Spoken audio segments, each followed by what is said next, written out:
याददाश्त की कहानी में ट्विस्ट है साहब। जो आपको याद है वो भी झूठ हो सकता है। नमस्ते दोस्तों, मैं हूँ आपकी समरी वाली। आज हम सीखेंगे उस किताब से जो आपकी याददाश्त को लेकर सारे भ्रम तोड़ देगी। कभी लगे कि कोई बात 100% पक्की याद है, लेकिन दूसरे ने कहा अरे भाई ऐसा तो हुआ ही नहीं। बस यही है एलिजाबेथ लॉफ्टस का खेल। हमारी यादें उतनी भरोसेमंद नहीं है जितना हम समझते हैं। लेखक की पहली सोच, यादें नहीं होती फोटो, ये होती है रीमिक्स। लॉफ्टस बोलती है कि हमारी याददाश्त एकदम फिल्मी डायरेक्टर की तरह है। जब कोई सीन याद करना होता है तो हम पूरा रिक्रिएट करते हैं और उसमें थोड़ा इमेजिनेशन का मसाला भी डाल देते हैं।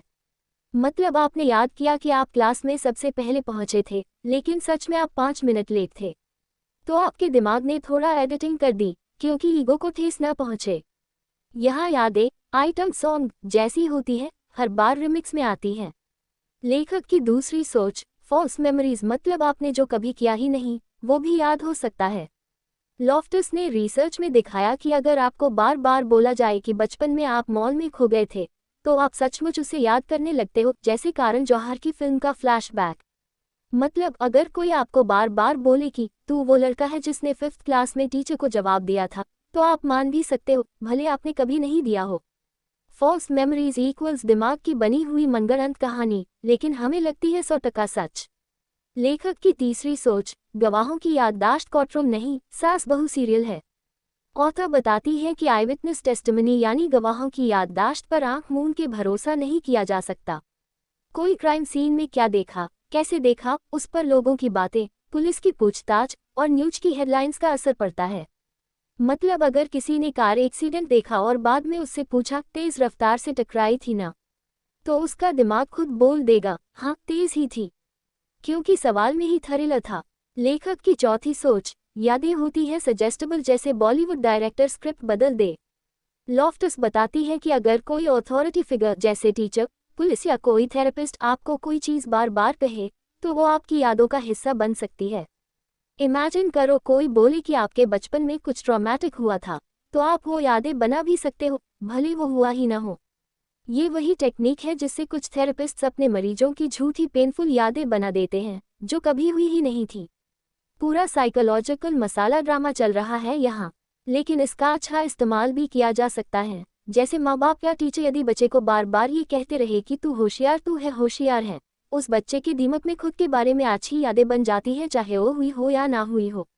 इसी तकनीकी का इस्तेमाल करके हिप्नोथेरेपिस्ट यादें बनाते या मॉडिफाई करते हैं।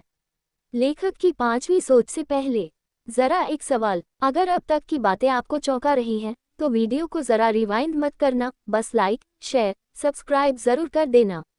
और कमेंट में बताओ, क्या कभी आपके साथ ऐसा हुआ है कि आपको कुछ याद था लेकिन दोस्त बोले भाई ऐसा कब हुआ।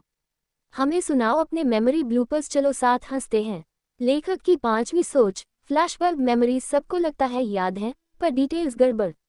ये वो यादें होती हैं जो किसी बहुत बड़े इवेंट से जुड़ी होती हैं, जैसे 9/11 या आपके फर्स्ट ब्रेकअप का दिन। लॉफ्टस कहती है कि इन फ्लैशबैक मेमोरीज को लोग क्रिस्टल क्लियर मानते हैं, लेकिन सच ये है कि जैसे जैसे समय बीतता है उसमें भी एरर आ जाता है। जैसे कोई बोले मुझे याद है मैं क्या पहन रहा था जब रिजल्ट आया था, लेकिन 4 साल बाद उसकी मेमोरी में जीन्स नीली से काली बन चुकी होती है। दिमाग सीन्स को फ्रीज नहीं करता, बस कैच करता है और वक्त के साथ ग्राइंड चेंज हो ही जाते हैं। इसे बुरा मनो या अच्छा, ये आपकी चॉइस है। लेखक की छठी सोच, यादें भावनाओं के हिसाब से शेप लेती हैं। लॉफ्टस कहती है कि हमारी करंट इमोशनल स्टेट हमारी पुरानी यादों की कलरिंग कर देती है। मतलब अगर आज आप खुश हैं तो बचपन भी ज्यादा स्वीट याद आएगा, और अगर आज मूड ऑफ है तो वही बचपन स्ट्रिक्ट लगेगा। यादें इक्वल्स वही फिल्म, लेकिन एडिटिंग बार बार मूड के हिसाब से बदलती रहती है। आज का मूड DDLJ, कल का मूड शाहिद की हैडर। लेखक की सातवीं सोच, यादों के साथ खिलवाड़ कभी कभी होता है डेंजरस। लॉफ्टस कहती है कि मेमोरी मैनिपुलेशन यानी यादें बदलना सिर्फ क्यूट नॉस्टैल्जिया का खेल नहीं है, इससे लोगों की जिंदगी तबाह हो सकती है। फॉल्स मेमोरीज की वजह से कई लोग जेल जा चुके हैं, रिश्ते टूट चुके हैं और कई बार मेंटल हेल्थ बिगड़ चुकी है। याददाश्त कोई हार्ड डिस्क नहीं है जिस पर सेव दबाकर सुरक्षित कर लिया जाए। ये तो इंस्टाग्राम स्टोरी जैसी है, दिखी, गायब हुई, रिमिक्स हो गई। Take home message. Elizabeth Loftus की ये किताब एकदम आंखें खोल देने वाला ज्ञान देती है कि हमारी मेमोरी, जो हमें सबसे ज़्यादा अपनी लगती है, वो भी धोखा दे सकती है। तो अगली बार जब कोई बोले मुझे पक्का याद है, तो पूछना तेरा दिमाग है या कारण जौहर की कहानी हर बार नया ट्विस्ट लाता है। अलविदा, अगले समरी में मिलते हैं। किताब पढ़ना है तो डिस्क्रिप्शन में लिंक है, लेकिन याद रखना, जो भी पढ़ो उस पर आंख मूंदकर भरोसा मत करना। दिमाग में सवाल और स्टोरी बनाओ, तभी याददाश्त में दम आएगा। अब बताओ अगली समरी किसकी होनी चाहिए?